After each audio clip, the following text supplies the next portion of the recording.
this because it pertains to all these Beatle fans, these Beatle nerds, a lot of whom have, materialized long since the Beatles, have broken up. And so I did one podcast called When They Was Fab. The guy who runs this podcast knows every single thing about the Beatles. I mean, beyond. Okay. So all of you guys have read the book, correct? Not you yet. have not. Okay. Well, there's I sort of want to talk about this, so I guess I will.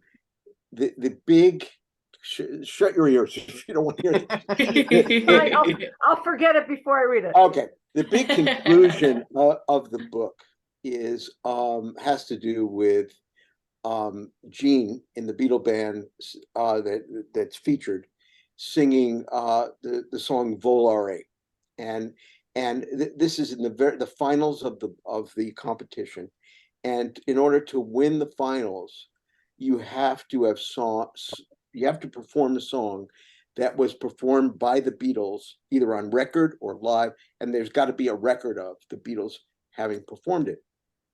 And the band in my book, Help, they are the crowd favorite. They're poised to win the whole damn thing. And then it turns out, and they sing Volare for reasons that you find out when you read the book. But there's no record of the Beatles having sung it. And so they don't win first prize. They don't win the contest.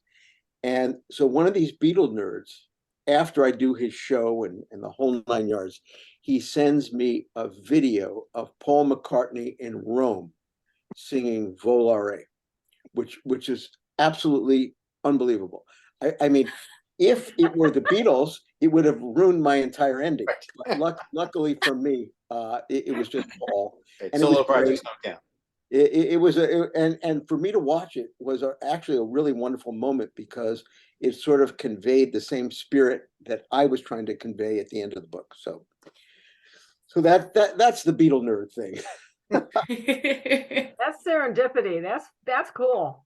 There was a lot of serendipity in this book. Hooking up with the Beatles biographer Bob Spitz, who he wrote like this 1,000-page biography of the Beatles. And I emailed him out of the blue and I said, would you read an advance copy of this book? And I was expecting, nothing. And he said, I love the title. I want to read it. And I'm moving to California next week near where I live. He's the next town over. He said, let's get together. So I wound up getting together with Bob. And, he's like a source of Beatles information that is beyond. But, he is a fantastic writer, and getting his respect and his blessing was awesome. And there were other things like that along the way. So, wow. Yeah.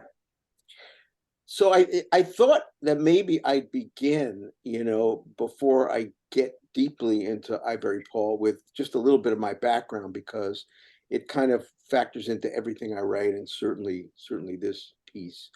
So I grew up in New York, and I spent my formative years on Long Island, hence all of the Long Island minutia included in this book. But it was great for the book because it also gave a sense of place and a sense of sort of a suburban phenomenon. And this thing is it's a worldwide phenomenon, but seeing it in a suburb was kind of a cool thing for me.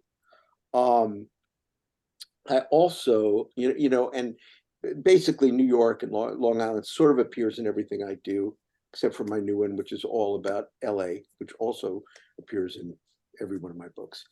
But in addition to that, I am an amateur musician, and I was around at the time when the Beatles broke. And as Lou can probably attest to, at that time, once the Beatles came out and all the girls started screaming, every single boy had to be in a rock and roll band. Yep. We had to. 100%. We wanted the attention, we wanted the screams, and whether we were good or not, we were in our parents' garage trying to play the Beatles songs and not doing them very well because they were very difficult. And in those days, you had to just play the record over and over again. There was no way, even if you had the sheet music, you could not. It was incredibly hard to figure it out. And today, of course, there are 5,000 bands that play it note for note, Yeah. which is just, it's phenomenal to me. So my instrument, I had grown up taking piano lessons, so my instrument became the electric organ. They had these portable, I had a Farfisa organ, which, and the kind of tunes that I would play on, and that it was called for were songs by the Young Rascals, and the Vanilla Fudge was a big band in the day. They did a cover of "You Keep Me Hanging On" that was heavily organ, and also I was into it. There was a New York group called the Blues Project that had this guy Al Cooper who played with Dylan, he was just amazing. So that was kind of like the beginning roots of all this. But then, it was a while before I started writing novels, and the reason for that was I spent, my first career was in movies and television, and mostly television, and I worked on sitcoms. I wrote and produced episodic comedies like Coach and Home Improvement, and the way it worked in series television was that you had the creator of the show and you had all the writer producers, and you could have 17 writers on a show, but when you were writing episode after episode, the idea was to make it all sound like one voice. So in essence, when you're writing series television, there is room for a bunch of creativity, but you kind of have to be a little bit of a mimic. So you are like, I'm trying to write the voice of the guys who created Home Improvement and Tim Allen and all that kind of stuff. So, and in television, what you do is you try to create your own series. So you're the one creating the template that everybody else has to mimic and match and all that kind of thing. But doing that is easier said than done. And there are a lot of writers like me who were, quite successful, but we never got our own shows on the air. So, years and years and years of doing this, one day I'm sitting around and I'm going, so I'm writing everybody else's voice. What's my voice? Do I still have one? And basically it was, do I still have anything? Do I have anything to say?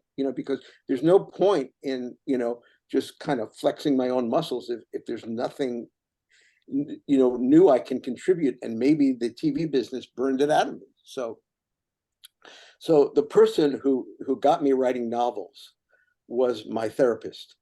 And she said, one day I'm in there and I'm telling her how much I hate television and how much I go into the networks and I try to sell these shows, and everybody wants a clone of Friends. So when Friends was popular, they made maybe 50, 100 pilots, trying to replicate the success, and they all failed. So I was just so sick of it. And she said, have you ever thought about writing a novel? And I said, I can never do that. And, it just stayed in my mind. And the next day I started writing this character. And it was a character who, like me, wanted to change his life after, just his life was not as good as my life, but he had reasons for real change. And so I wrote this character. I wrote 3 pages of this character. His name was Ira Overman, and it was he wanted to change his life, but he couldn't figure out how to start. So the one thing he does to change his life, one day he goes to his mailbox, and this is real because I did this. I went to my mailbox after I wrote 3 pages of my first novel, and I picked out of the mailbox a copy of the Penny Saver, and there was an ad for life-changing LASIK surgery, $250 an eye. And that became the whole springboard of this novel. So this character who wanted to change his life, he said, okay, I'm going to start small, I'm going to get the LASIK surgery. And not only does he see better, he sees the world differently. And because he sees the world differently, his whole life changes. So that became my first novel, and that's sort of how I got into doing this. And my second novel was Cascade Falls, and that book, also based on some of my experience, takes place in one of these planned communities outside of Phoenix called Cascade Falls, which of course has no water, no natural water, but every street is named after a waterway, because it's like Disneyland. It makes people feel they're in, a place with water. And then after that, I went and I did a nonfiction anthology called The Way We Work, all about working in Hollywood. And I had different contributors and that. And now that led me to I Buried Paul, which was my which is my third novel. So I started writing books, and I was amazed by how much my previous life kind of informed what I was doing. And it was not that I wanted to write about Hollywood or write exposés or anything like that, but the thing that stuck with me was the creative process and how hard it is, and the people who are determined to do this, and how hard it is for people doing things like writing, acting, being a musician, all incredibly tough to make that work, as a career. And today it's like 1,000 times tougher than when I was doing it. So that kind of stuck with me. And so we cut back to music. So today I know a lot of people and quite a few musicians who are of studio level quality, like all these guys in the Beatle bands. They're amazing musicians. I could never do what they do. And all these people are scraping and clawing to pay the rent. So I wanted to write something about the sacrifices involved in sticking with the dream.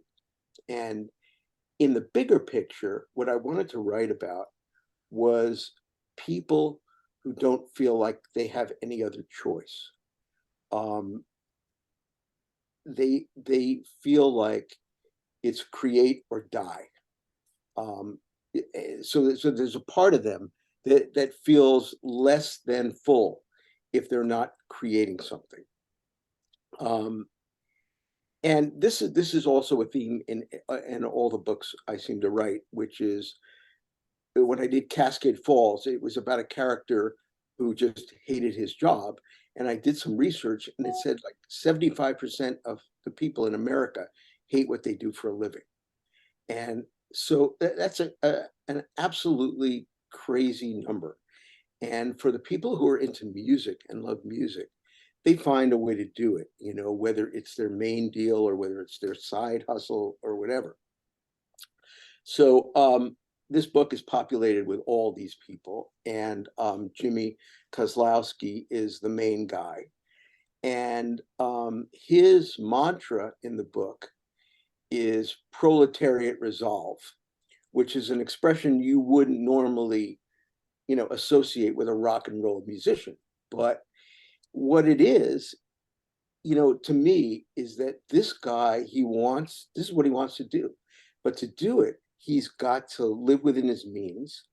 And, this way he can spend his time focusing on his art as opposed to, having to do something full time that he doesn't like.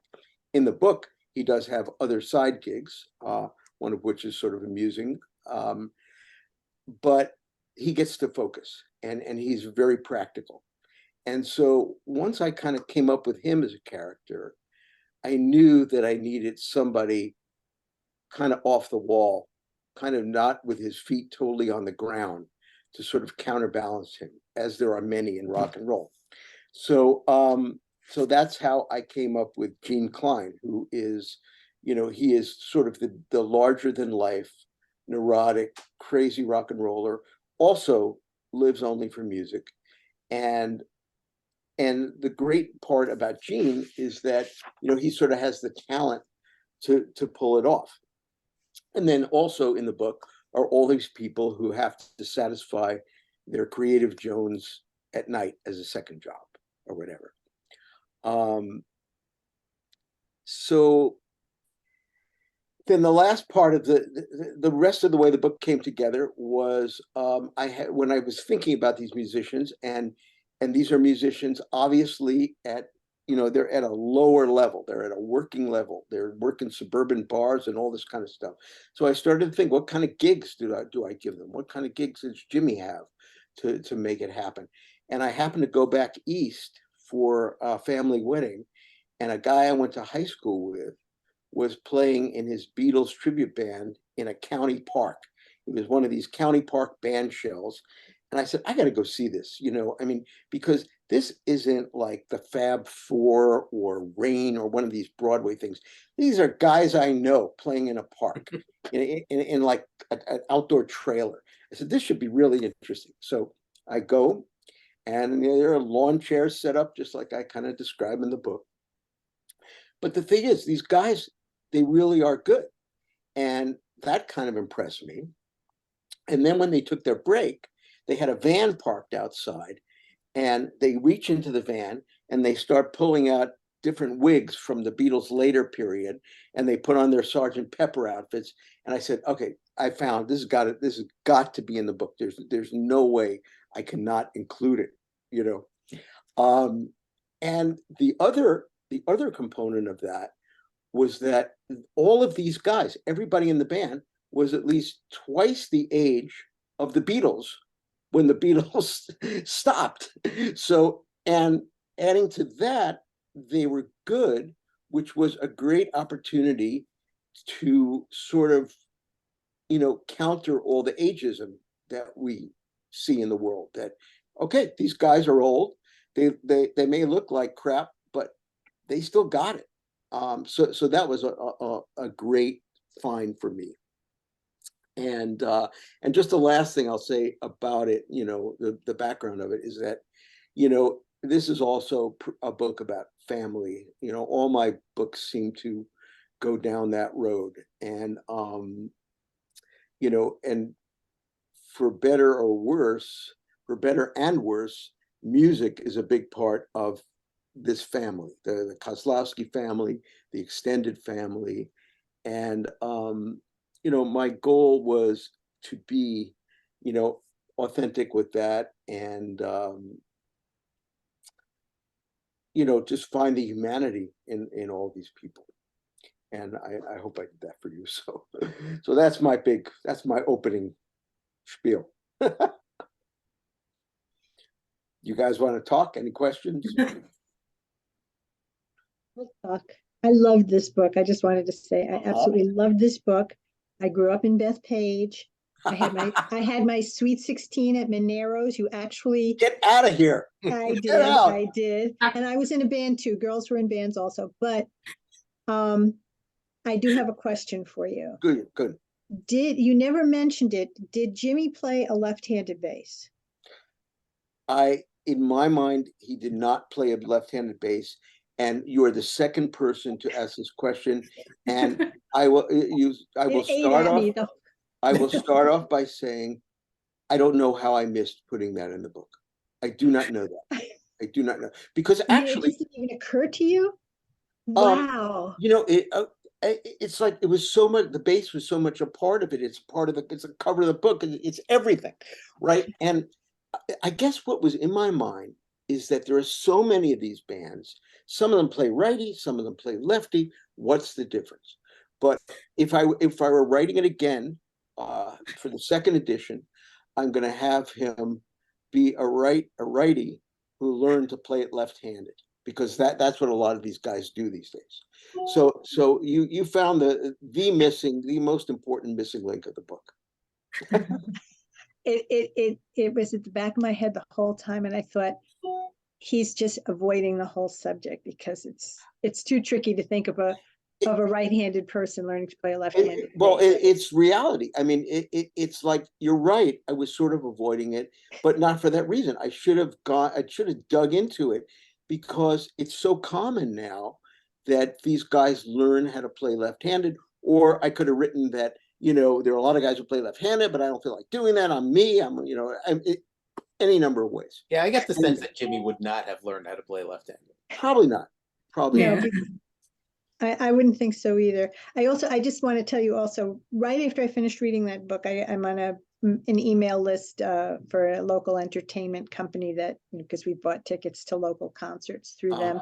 And one of the bands that was playing was called Get the Lead Out, LED. So, sure. yes, and Oh, I yeah. thought it's everybody. It's a huge thing. We published a book years ago called From Nothing, which is ostensibly about tribute bands. And what we learned during the publication of that book is that the tribute band business at this point is a significant business. Yeah. There are tribute bands that are playing to 10,000 people a night. Yeah.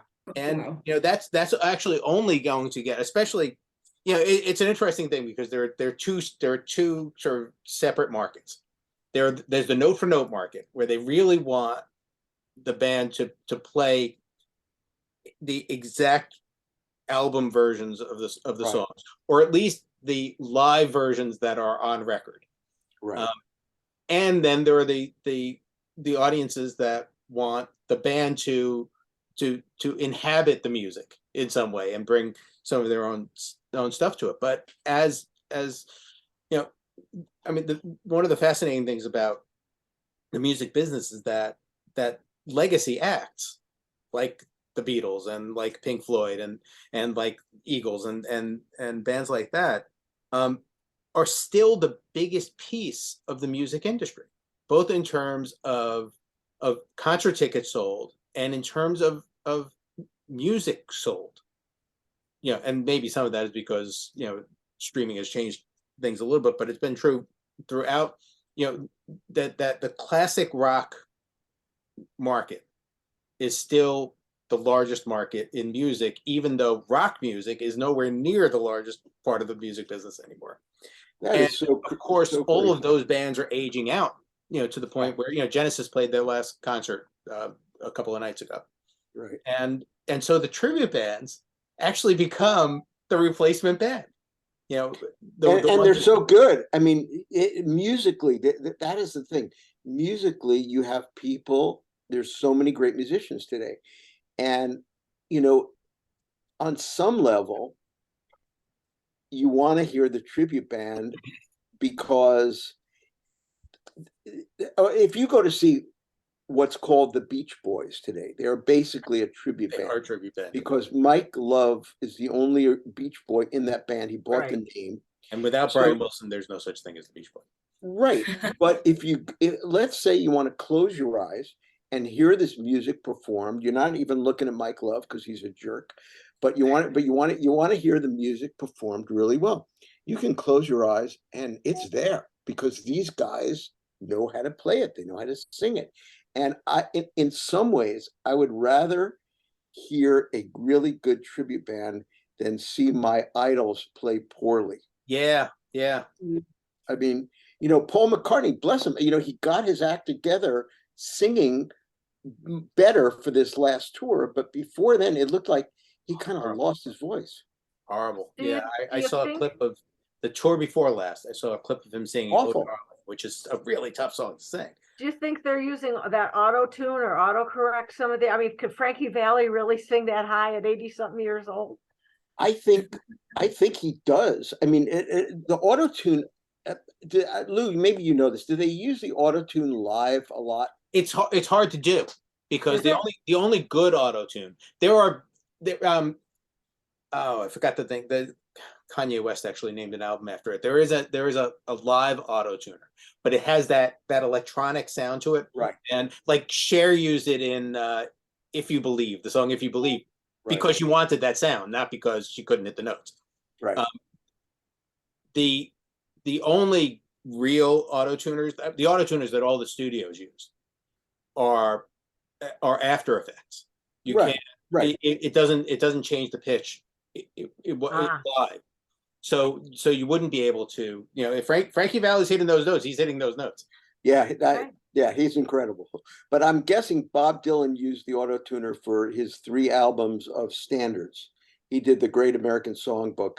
Oh, And- everybody is using them now. Yeah. I mean, that was actually, it was actually kind of a shocking thing to discover, because we did this musical a couple of years ago, and the way that all recorded music is recorded now is that the singer just does a bunch of takes, and then the engineer comps it. So they'll take, this phrase from this version of the song, and then this phrase from this version of from another take, and so on and so on, and builds an entire track based on that. Then they auto tune it. Right. So, yeah, and new performers rarely can sing a track straight through, and it's not because they don't have the talent to do it, it's because they weren't taught to do that. Interesting. Which is just fascinating. Yeah, wow. Does anyone else have any initial questions, or? All right, I'll start asking you guys then. And I think so far it seems that everyone is a Beatles fan. Correct me if I'm wrong. President of the Michigan fan club back in the day. No?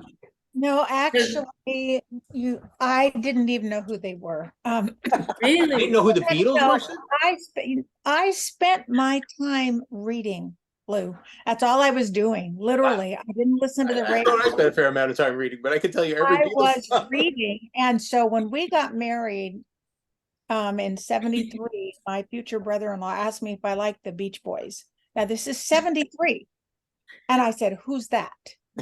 And he said, "Did you grow up on the moon?" I'm like, no. Well, I mean, I love the Beach Boys now. I know who they are. I love their music, but my husband was a Beatles fan. I'd never heard any of it. Wow. So I didn't think that was this book physically was possible. actually, I don't know who Sergeant Pepper is. I have no idea what y'all are talking about. But it was interesting to read. I mean, I love music. I was talking to my husband about that today, that really, if you boil me down to my essence, it's music. That's who I am. I relate to music. Music is what moves me emotionally. So, I mean, it was really interesting to read the book, but I'm really kind of clueless, except, I know Help, and some of those songs I actually like, the cover that the Carpenters did of Help better, but So when did you I've got to start? click off for a second. I'll be right back. When did you start becoming aware of music, when you were reading all those books? That's my question. Well, I was becoming aware of how clueless I was in high school, because I was in the chorus, or not, but you take singing in high school, at least we did then. And one semester, the teacher decided to be really nice and do all the popular songs instead of typical high school songs. And so there was like Walk On By, and and Bridge Over Troubled Waters, and I realized everyone knew all the words, and I'd never heard them. So that was when I became aware. I mean, in my house, it was all Southern gospel that was played on the records. So I know a whole bunch of that. And my dad and my brothers and I used to sing a quartet. My mom played the piano. Wow. So, I mean, I grew up with music. I know how to play the piano. My late brother knew how. But so far as, and it wasn't like it was banned. It just never occurred to me. I was reading. I used No, to I don't stack Beatle records up on a stacking record player and write while I was listening to them. And I did actually submit to my English teacher a short story I wrote called How I Met My Husband. And in the story, the husband was George. Just saying. Yeah, I was very deeply into the Beatles, but I was a George person. I was never George, wow. I married Paul. You can I buried you married. Okay, got it. I would have pegged you as a Paul also, BK. So there's that's news. I was, yeah, now you've learned something new about me. I was George from day one. I still feel very wistful about his no longer walking this Yeah, planet. yeah. Yeah, special. But I saw the book. I mean, obviously it's a book about music, but I mean, the music is just sort of the framework. It's really a book about dreams and lost dreams and Exactly right. growing old and facing reality. And I mean, the music was just the frame you hung that on, which was one of the reasons the book worked so well for me. Oh, thank you so much. Thank you. Yeah, it really was. It was interesting writing it and timing it because I wanted a character that was under the age of 60. So the age difference between Jimmy and his brother Eddie is huge, but I kind of needed it to craft it that way to get what I wanted out of it. And still the idea of fake Beatles on Medicare, as interesting as that is, to me, I wanted to see somebody who still had that possibility of breaking into a different level. So I have to say my favorite part was the nursing home and that he cared enough to go sing in the nursing home. I love that was part of his personality and part of his who he was. that was based on an experience of mine. Um, the whole nursing home thing, my dad was first in this nursing home and then later my mother. But when my dad was there, it was exactly that scene. There was a guy playing music who was just god awful. He was a disgrace to music itself. I mean, so he was a terrible musician. He played a horrible sounding uh, travel guitar. It wasn't even a real guitar. It sounded awful. And most importantly, he treated the residents like they were 3 years old. And I was just appalled to see my father, who had been a pretty accomplished guy, in this company being sung to by this person. And it generated this whole story. Yeah. We were just 2 years ago, we were still in Oregon with my mother-in-law in dementia care, and it was a really neat place. And they did a great job with not treating the residents as children, and so that it kind of hung out with me on that level because we just kind of got through with this ourselves. Yeah, I would say that this facility did not, but this was a guy who was working for nothing. He was volunteering, 1 day a week. Who are you going to get? Chances are not anybody that great. So that's what it was. I also think there's an interesting juxtaposition between, because I also think this novel is a meditation on work, which, I find fascinating. But there's an interesting juxtaposition between how Jimmy looks at that gig as opposed to how he looks at the gig in Help. He's kind of resentful of his gig in Help. Whereas, he does, I think he connects in a way that he doesn't in the tribute band. Sure. Yeah, the tribute band's become kind of just like a normal job to him, man. A job that he has to do, And he talks about, being a lapsed Paul, that he's in his head, he's kind of out of it because, he's just done it so many times. And when you work with people in a nursing home like that, you're face to face with it. And the fact that he wants to do that to, he's taking vengeance on people who mistreat people in nursing homes. So he's motivated. I do want to ask everyone, which character most held your interest? Well, for me, it was Jimmy. I mean, Yeah. to me, he was very well-rounded, kind of felt like a normal person. Like, somebody you'd meet on the street or at whatever, he was I really liked him. it's Jimmy's Yeah. story, but I would say for me, at least one of the most interesting relationships in the book was the relationship between Gene and his mother, which I think was fascinating. And I mean, and it flowed both ways, and it humanized Gene. I mean, because he was such an obnoxious guy in so many ways, and yet his tenderness toward his mother and his devotion to her.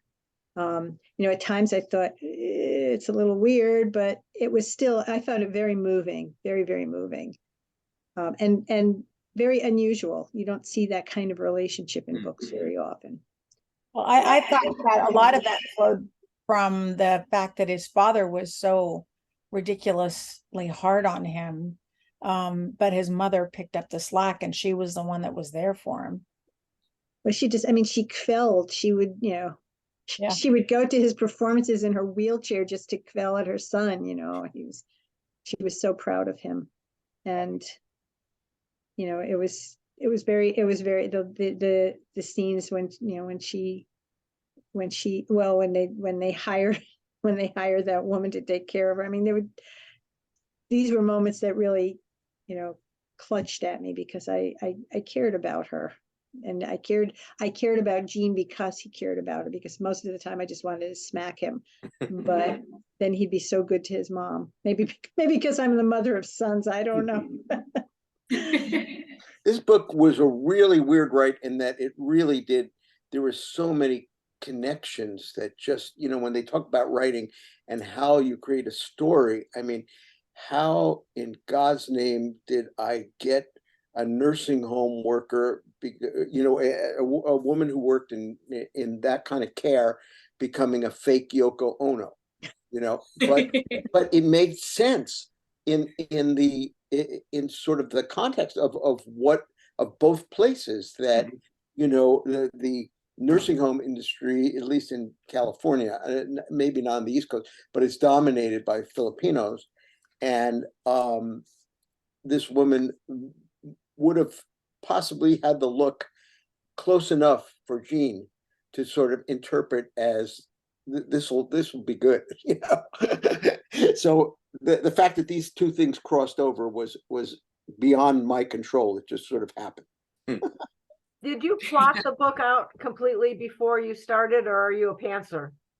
What I do is I have a rough beginning and middle and end to what I write.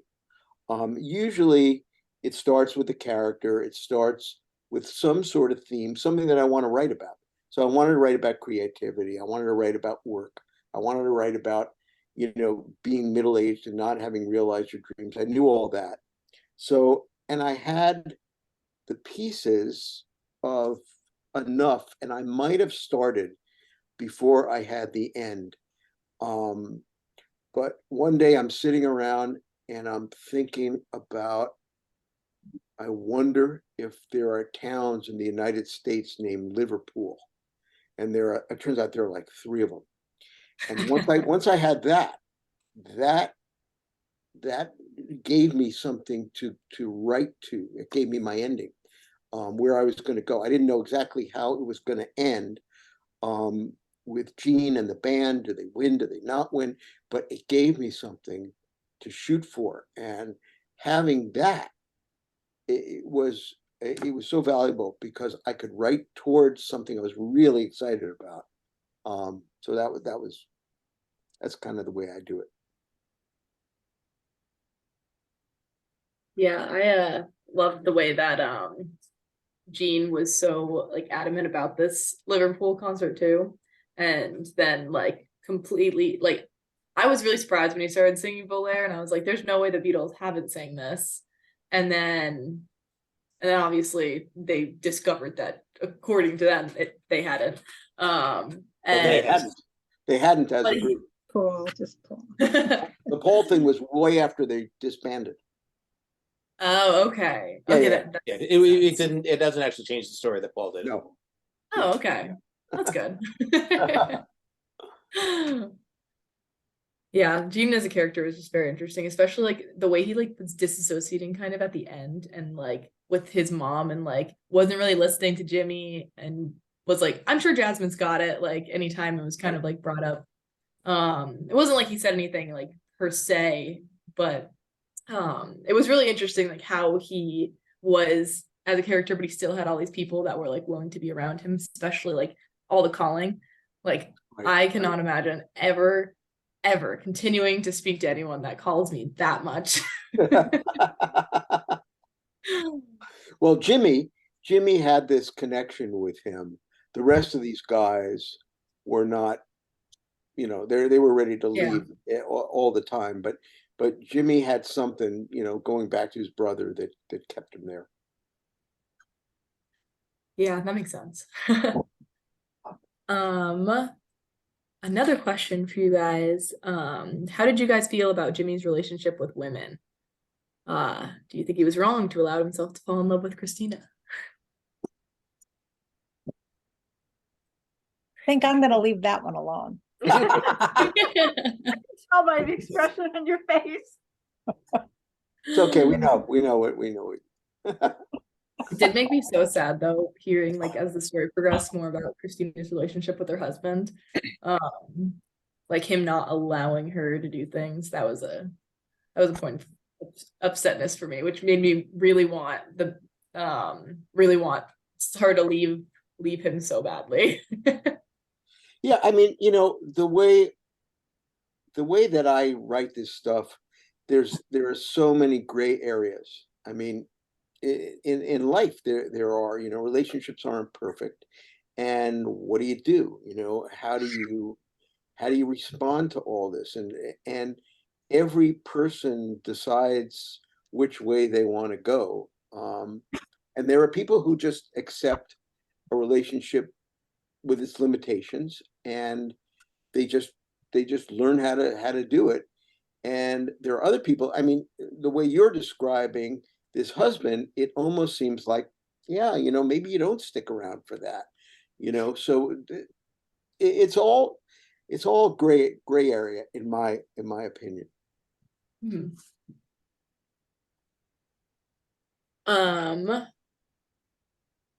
Another good question would also be who would be cast if there was a movie for I Buried Paul? Does anyone have any actor ideas? I think you just cast Austin Butler for every role. Yeah. What's that? Austin Butler just does all rock movies now. There you go. He may be a little young. Yeah, that is a problem, isn't it? He did play Elvis through and through, and I feel like he pulled off the older ability. Yeah, he did. Well, although Elvis wasn't. Well, Elvis was. No, he was younger than Jimmy when he died. How old is John Cusack? Probably older than 50. Yeah. He would have been good. It's an interesting question. I wonder if Tom Hanks could do Gene. He can do an Edge. He couldn't And do Colonel Parker very well. Well, I didn't see. bad. I Not haven't his seen best that. role. I haven't seen that Not his movie. best role. So I can't comment on that. That's But like his only bad performance. Right. yeah, And Yeah. which movie was that? Elvis. Elvis. Oh, okay. Oh, Colonel. Okay, now I know what you said. I'm hard of hearing, and so sometimes I'm having trouble picking up what's being said if people are kind of talking at the same time. So now I know what you said. Gotcha.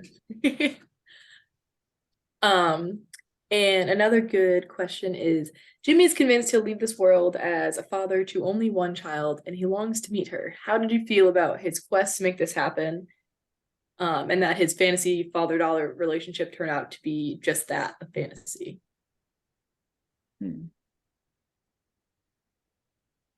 one thing that struck me about that whole episode, to me, it was not just his failure to, or his failure to see that fantasy fulfill what he imagined his daughter would be, but the age thing. I mean, it was his forcing him to really confront the fact that he was not a kid. He was not a rock and roll kid anymore. That the club scene and and the daughter going off while he's sleeping in her apartment, and just, it was kind of painful to read, frankly, because it's a real moment of truth for him, where he realizes how old he is compared to, when he's playing his guitar and standing on the stage and pretending to be Paul. Paul was in his 20s when he was doing that. And maybe Jimmy sort of feels like he's in his 20s when he's being Paul, but going out there and being a dad and trying to keep up with these very, very cool young people and not being able to I found that really, really poignant. He just wants to connect, being that age and having family is different than being that age and, just bemoaning the fact that you're not a 20-year-old Paul McCartney anymore, if you have something real, see, Jimmy, I guess when you get to that age and you feel like you don't really have much, obviously he doesn't have much materially, he doesn't make a lot of money. And if you don't have family, if you don't have anybody, it really is a painful discovery. So, but it winds up being a worthwhile connection for him, as we find out in the end that there's a very slow movement on that, but something does happen. So Yeah, I also found it interesting with his like he didn't really seem to have like guys that he would reach out to, like friends or anything like that in the area, even though he lived in Long Island. I mean, obviously he was traveling with for music for a lot of it, but he lived in Long Island for a decent chunk of his life. right. And it is upsetting to like not see that he had like close guy relationships at all. Like obviously Gene was close, but just considering the way he gets so annoyed about him, like people who have like genuine good friendships don't feel that way about their friends. And obviously they had like a genuine connection and interest. But I feel like most of the people he surrounded himself with were like people that he just played music with, and like he wasn't really going to hang out with anyone. Like that was really his only connection. Yeah, I mean, I don't know how that came to be exactly. It's an interesting point because, maybe it comes from when I was working in television. That became my focus. It took all my time, and everybody I knew was like working in TV. They were a sitcom writer, they were this, they were that, and we were all working all the time. So there wasn't a whole lot of hanging out. It was just like you'd talk about what you did, and then you'd work 7 days a week or whatever it is, and yeah, maybe that's how Jimmy's gig life sort of worked its way, why it turned out to be the way it was. That's all I can say about that. Yeah, well, and it kind of touched on like the general idea now where like not a lot of men have friendships with other men or with anyone really, which has become like an increasingly worse problem. It's one of the false narratives that is a great deal of traction. I also got the impression, though, he grew up on Long Island, but all his classmates, anyone he might have been friendly with, they've all moved on. That's And exactly right. He That is true. He is That's still true. there. That's why he had no one to hang out with. Yeah, that's true. And that's what I found, and maybe you found the same way in Bethpage. I mean, it's like we all the people that I went to school with. I mean, I went back for a high school reunion. There's still a bunch of people who live there, but most of the people who were my friends moved to other places. And yeah, so when you go back, it's, and I make a big point of saying that it doesn't really feel like a hometown, which mine certainly didn't. So it is kind of a weird, lonely sort of experience. And, but I also remember growing up near New York that we always felt like we wanted to either live in Manhattan or just do stuff and get out and just see the world, right? And I have friends here in LA who are younger than I am. One of my friends, he's, I guess, mid-50s, and he's just constantly bemoaning the fact that all the people he grew up with, they every one of them married their high school sweetheart, lives in the same neighborhood, doesn't go anywhere. I mean, that they just stay in LA. Huh. And this guy's not like that. And I said, you mean they didn't feel when they were 18 in the 20s, this sort of wanderlust to see the world? He said, nope. They just, he felt that his generation was less adventurous than my generation. So Interesting. I'm not sure if it's an age specific thing. Just because of the people that I know, like that are still living in my hometown, some who've gotten married, some who have kids, and like they're not going anywhere. Like they are fully content to stay where they are and they're happy with it. seriously. And I don't get it. Wait, people your age? Oh yeah, a lot. And that's part of the reason why I don't feel like I connect with a lot of people in my hometown when I'm around my hometown, because I left. And I feel like a lot of people that stay, it's hard to kind of be on the same page when like it's such a strange juxtaposition, I guess, Right. which is interesting. Interesting. Yeah. Another good question. We live in a time in which the arts are venerated in other parts of the world, but jeopardized in this country. How would you rank their importance in American life, like the arts, or even just in your own life? Interestingly enough, one of our daughters-in-law is actually in theater. She's not, she has acted, but she's higher up than that. She's essentially an assistant director now at Cincinnati Playhouse in the Park. And she did a TEDx on trying, and it was fabulous, on trying to connect the arts to the younger generations and how it's not happening and people have to start doing it differently to get the younger generations out to see things. I mean, I've never been able to afford to go to a lot of the, I'd love to have been able to see some of the things on Broadway, but I've never been able to. I did go to San Francisco and watch Phantom of the Opera once, which was just fabulous. And now it's done and I can't ever see it again, which is totally upsetting. But They'll come back, or they all do. but I mean, I've actually been in a couple of community theater plays that, I mean, this is where my artsy side comes out, was with singing, and I love to do those sorts of things. I don't get too much anymore, but it is difficult to know how to do that. And she concluded you have to, I should send some of you the link to her TEDx. It was really good. You have to go where they are. And yeah, I can't remember, but she had several points that were really interesting to try to connect the arts to the younger generations. Well, a lot of that. Before we finish, I would like introductions to the four ladies, because I know Lou, and obviously this is Bruce, but I don't know who the other people are. Just before we get into that, I mean, I think in answer to your question, I don't think it's that kids aren't interested in the arts. It's that society has minimized the arts. And that, you talk about colleges, and many of these colleges, they don't have a liberal arts program anymore because nobody is majoring in it. Why? Because they don't think that these are careers that can be monetized, and it's all about money. And therefore you have parents pressuring their kids into science and math and, not the stuff that makes you sort of a whole human being. And because giving a kid a chance to act, to write, I mean, kids love this stuff. So they naturally gravitate toward it.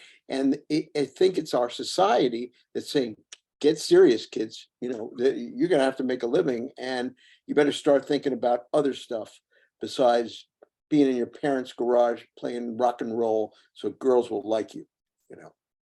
Well, and it comes full circle to the first point that one of the first things you were talking about, how 75% of people are dissatisfied with their jobs in America. And that's a big reason for that. And I feel like it's not even just parents, like that is obviously a big part, but it's not just parents pushing kids to do these things, but it's also programs being cut. Right. And if you didn't have chorus or theater or art class, you're not going to know if you like chorus or theater or art class or band or any of those other things, because you just haven't had it in your life exposure wise. And I feel like the arts kind of provide more people with like empathy and a lot of other factors that Absolutely.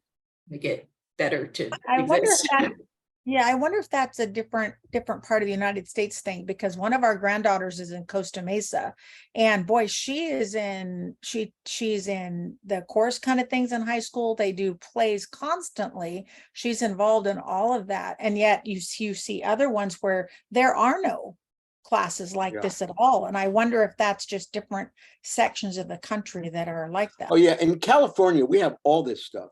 It's Mhm. just when a person gets to be a certain age, Right. they are not encouraged to pursue this stuff because, well, and part of it is valid. You really want to be an actor? You really want to go through all of that stuff that all the rejections? Do you want to wait tables? I mean, so there are choices that have to be made, and they're legitimate. But the whole notion of that the liberal arts are not important is something that I think is really not good for this country. So, Well, it's an interesting pendulum swing because it's swinging back in the wrong direction right now. Yeah, I remember interviewing Beth Comstock, who was the I believe chief innovation officer at GE for a very long time, and she prioritized liberal arts majors for hiring all throughout that gigantic company,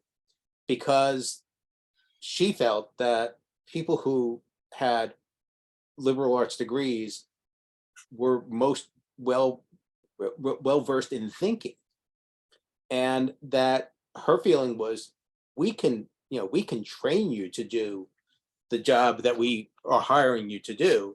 We can't train you to think. It's like they say about basketball players. You can't teach height.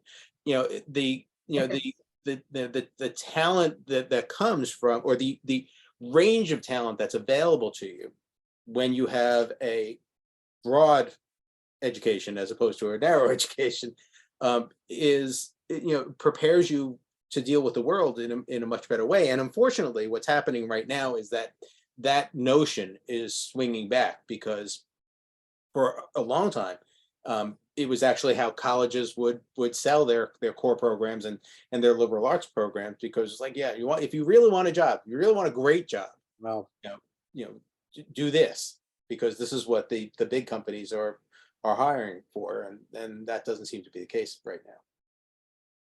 Yeah, that's definitely true. It's not a great time for arts to be in schools for what's it called? Yeah.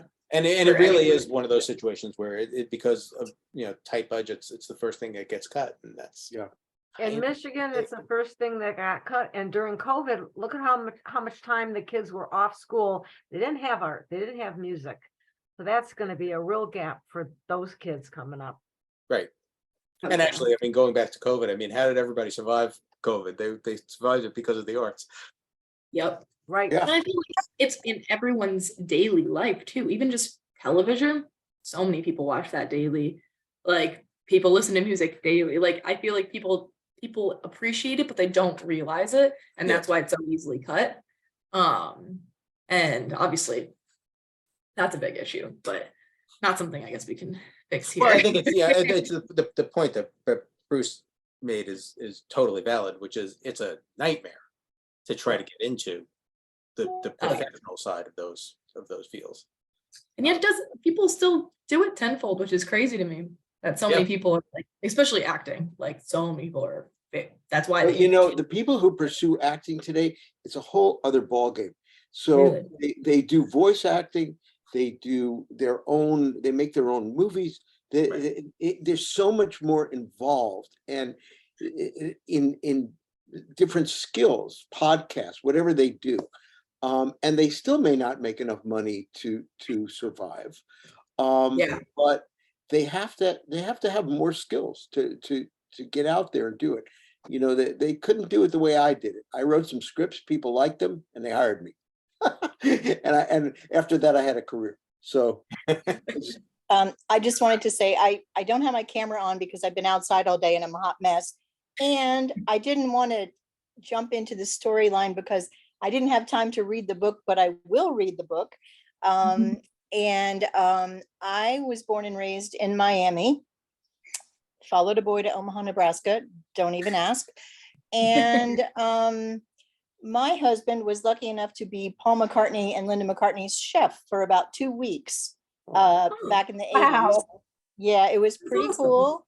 And we actually have Linda's cookbook. She used to come down to the kitchen every day, and she would go through the cookbook with my husband and pick out the meals they were going to have that day from her cookbook. And it has all her personal handwritten notes in it.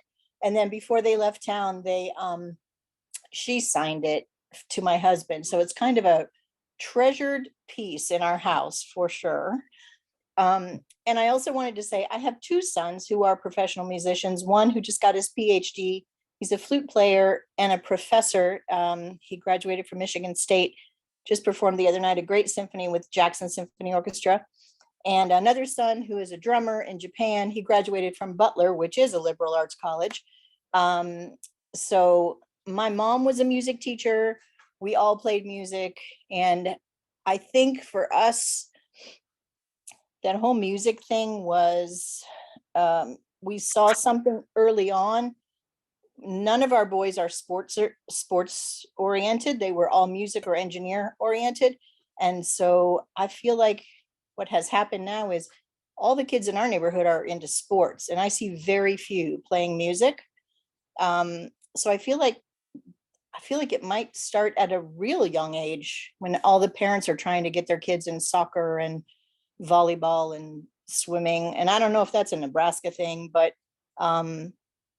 yeah, I'm seeing it very young, very few playing music or taking art lessons. And we did private art lessons as well. But yeah, I just wanted to throw in my 2 cents there. All right. Yeah, I Glad you did. appreciate it. You know, I Right. think it's in Brazil. I think it's Brazil where everybody gets an instrument. One of those countries, they have a program where every kid gets to pick an instrument and the government pays for it. How's that? Wow. That's amazing. And I wish. speaking of music lessons, I just wanted to mention that Al Cooper is on the faculty of the Berklee School of Music now. Oh, Is he cool. really? I think he's the chair of the rock music department there Nice. in Boston. I live outside Boston now, but Oh, yeah. great. he's still rocking, Good for him. and hopefully he's training a new generation. I mean, people who come out of Berklee are so talented, and I know Berklee graduates who are, mind-boggling talented, and they Yeah. work in a music store, or they, Yeah. they repair guitars, but they can't make a living as a performing Yeah. musician. It's just so hard. So hard. Yeah, well, I think it's it's one of those things, and look, we face it in the book business too. The what the public has gotten used to paying is not enough for the people who are creating what they're paying for to make a living. I remember talking years ago. I was trying to get Tim Westergren, who created Pandora, to do a book with me, and Tim told me something that I thought was so fascinating. He said, my goal with Pandora is really to create a middle class for musicians. He said, my dream is that a kid will go to his parents and say, I want to be a drummer when I grow up, and for his parents to say, okay, that's a good profession. That there would be a way to make a living as opposed to being a superstar or not making any money at all, which is kind of the way it is now. And unfortunately, what happened, and unfortunately, Pandora kind of led the way to this, is that streaming has made the royalties that musicians make on their music Nothing. so tiny that that it's very hard to make any money at it at all. And that is not, certainly it's the opposite of what Tim's dream was. But that is, I think, a core problem, is that you really have to do it because you love it. You can't do it. Quick question about the book, if we can get back to the book for a minute. Yeah. Why did you decide to have Jimmy earn his living cleaning latrines? Where did that come from?